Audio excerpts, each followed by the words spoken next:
O'zbekiston uchun tarixiy kun. Murosasiz juda qizg'in kechgan o'yinda futbolchilarimiz Jahon mundialida birinchi marta juda katta tajribali jamoaga qarshi o'zining kuchli xarakterini ko'rsatdi. Oson emas, birinchi marta 34 yil biz kutgan voqea bo'ldi. Shuning uchun kuchli xarakteri, jismoniy tayyorgarligi va irodasini yaqqol namoyon etdi desak, bu ham to'g'ri. Biz uchun chempionatdagi birinchi golimiz bu ham g'alaba.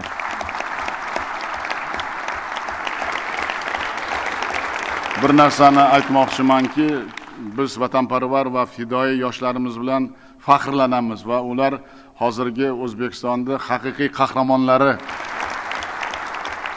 Hali oldimizda juda ko'p imkoniyatlar borligini o'zlaring ko'rdilaring. Farzandlarim, qahramonlarim ko'p narsaga qodir ekanliklarini ham bildirdi. Shuning uchun faqat omad tilaymiz biz. Olg'a O'zbekiston.